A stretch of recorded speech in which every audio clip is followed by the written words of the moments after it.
This is the Biz News Podcast, one-on-one conversations with experts in business and personal development. Steve McCready is a psychotherapist who has taken that knowledge and years of experience and become a leadership coach. He says he prefers to work with the leaders of small businesses around mental performance. He joins us with some examples in this episode of Bizgnus Interviews. Steve, I understand you started your career as a psychotherapist and somehow managed to become a coach out of that. Is that a natural transition? Why did you do it? So it is, I don't know if it's necessarily a natural transition. It's certainly not unique to me. I know a number of folks who are either therapist coaches or did one and then the other. There's a lot of overlap in the tools that we use for both, because they're both about helping people see themselves better, understand themselves better, and improve and grow. It's really just more of a different focus. Often I think about where people are on their journey. One overly simplified way I like to differentiate therapy versus coaching is therapy is about helping people get from bad to good, and coaching is about helping people get from good to great. Well, and a lot of people want to get to great right without stopping at good along the way, I imagine. Yeah, unfortunately, there aren't really any shortcuts. I spent way too much of my life trying to find them unsuccessfully, and now I help others rather than try and do the shortcuts. It's like, let's do the hard but doable work to help you get where you want to go. Well, tell us a little bit more about your background. Are you a guitarist, a secret guitarist, perhaps? Yeah, I have been known to play music on occasion, but I like to describe myself as more enthusiastic than skilled. Music is one of my primary self-care activities. I love doing creative stuff. I find it to be a useful place to take my feelings and my stuff and kind of dump it out. And so it's something I do really enjoy and have found to be really helpful for me, but it is not something, it is something that's for myself. No one really wants to hear me play.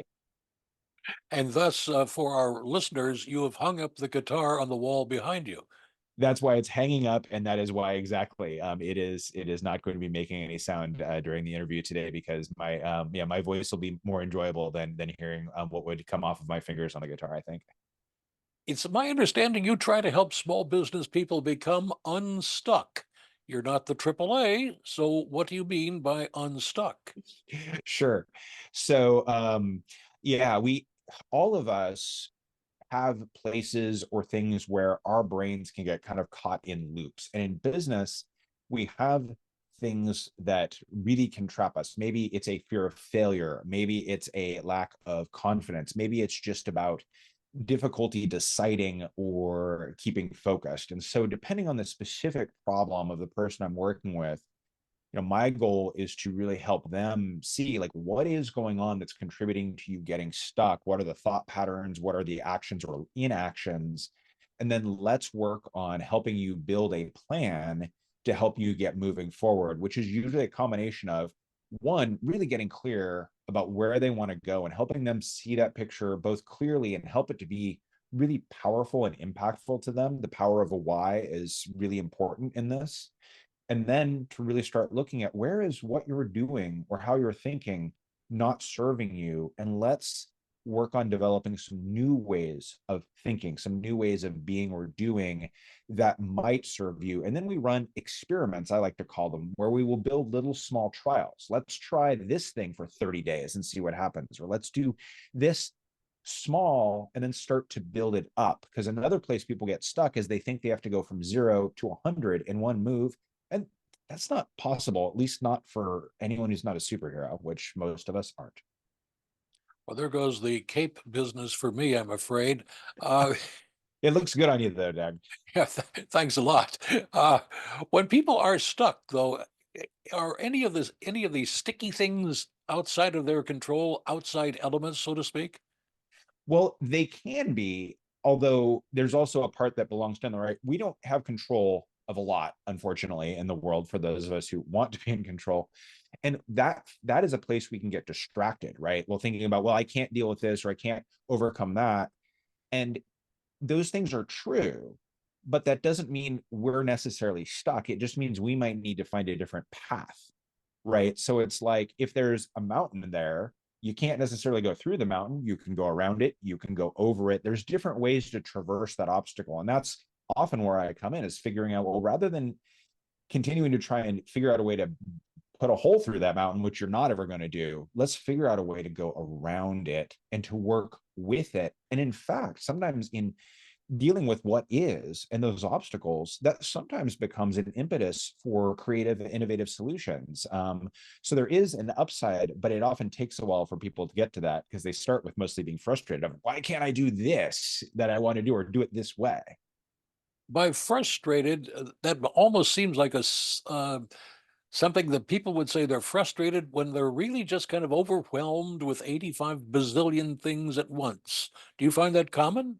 I think that that's often true. Is like frustrated is one of those words that usually means something else or some other things, right? Sometimes it's angry, sometimes it's overwhelmed, right? And overwhelm is a real challenge when you're running a business of any size, because in small businesses, often because those folks are doing a lot more things often, and it's like, which thing do I do now? When do I do this? How do I do that? And overwhelm is often about not knowing which thing you should be doing. And that is a problem that's often solvable with planning, with building some systems, with developing a process. So instead of having this big line of things, which one do I do?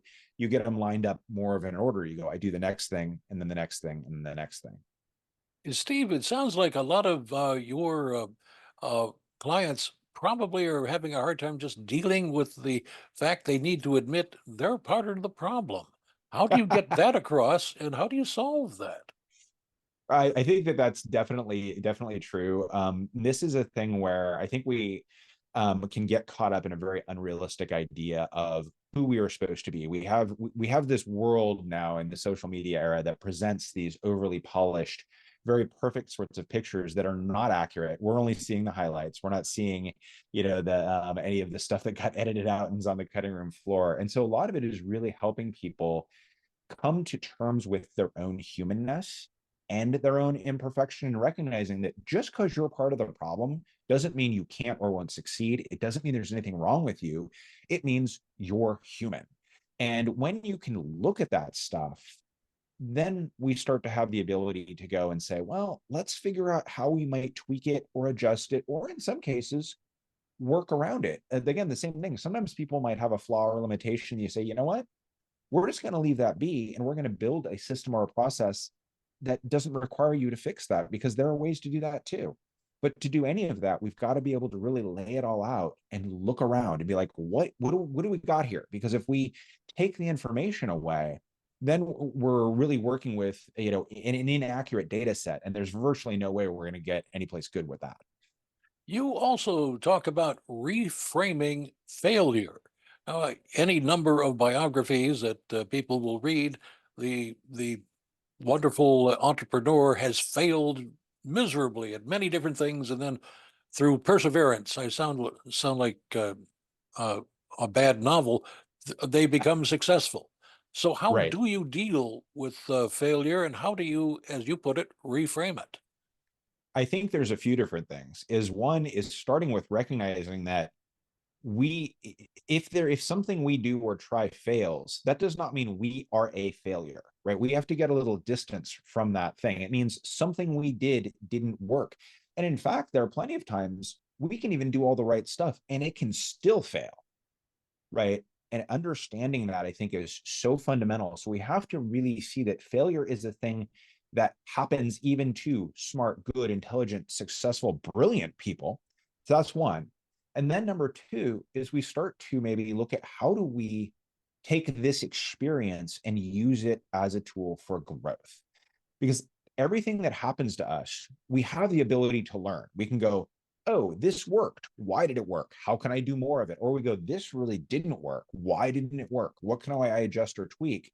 And if we come from the standpoint of, we're just a human on a process of learning and growth, and this is where we are, we can then start to, again, be not like, oh my God, I'm a failure, which is not something we want to look at because it triggers shame, but instead be like, all right, this didn't work out.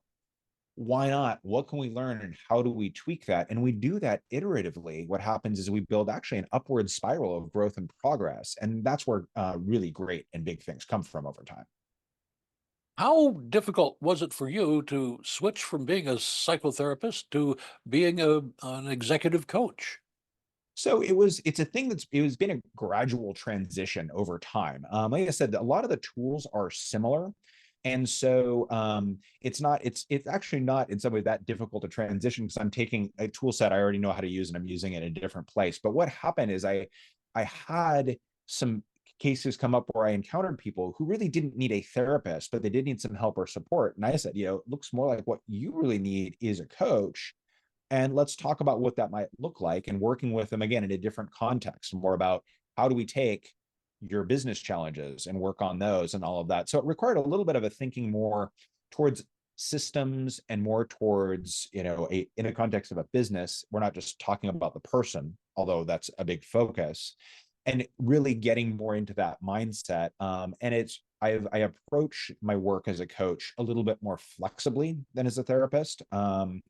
And really operate in a little bit of a more, I'll say, not intensive in the sense of deeper work necessarily, but more intensive as far as higher availability. My coaching clients, they can text or ping me anytime to be like, hey, can we get on a call for 5 minutes? Or, hey, I'm wrestling with this today. Do you have any suggestions? Because sometimes all they need is a little nudge or a bump. And so I can engage with them in ways that with certain therapy clients might not necessarily work so well. Do you regret making the switch? No, not at all. It's not that I didn't enjoy or haven't enjoyed the therapy work that I've done. I still have a few clients that I've continued to work with. And the thing for me is the coaching allows me to work on a broader range of things, because there's one, the owner, there's two, some of the business elements, there's marketing. And so it gives a bigger playing field to play on. And it allows me to work with people who are doing really cool things in the world and to help them be able to do it. Like, I'm not an entrepreneur. I'm not someone who's going to come up with this big idea and turn it into a business, but I can help people who want to do that to be able to do it more effectively and powerfully. And so that's how I figured out, like, that's how I can try and do my part to help make the world a better place. And people need to figure out how to get in touch with you. You must have a website, I'm betting. Sure do. It's my name, stevemccready.com. So that's easy. And Steve, at this point in time, I probably asked you a lot of dumb questions, and you've been sitting there saying, why doesn't he ask me that? Would you give us the answer to the question I haven't asked you? The question you haven't asked. Yeah.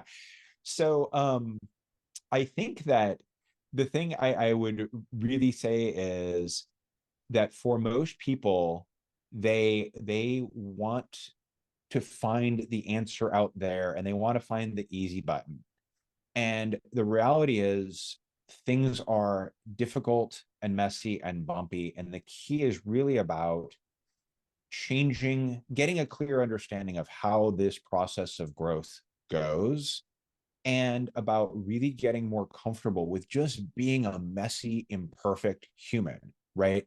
Like right now, you can see, obviously you've got what you can see on the video and you can see this nice space. What you can't see is out of the camera view, there's a big pile of stuff that I threw over in the corner before we got on our call, right? That stuff's there and I'm happy to admit it.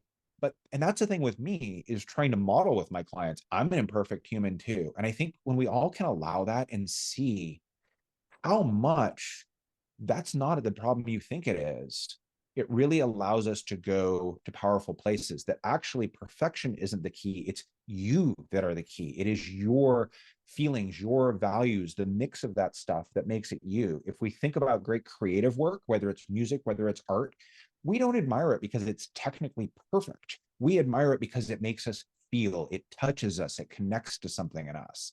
And that's difficult because for us to do that requires us to get vulnerable with ourselves and with others.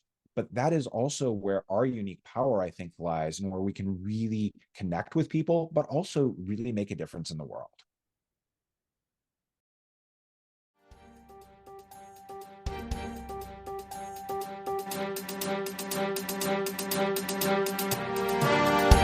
You've been listening to the Bizgnus Podcast. We welcome your input.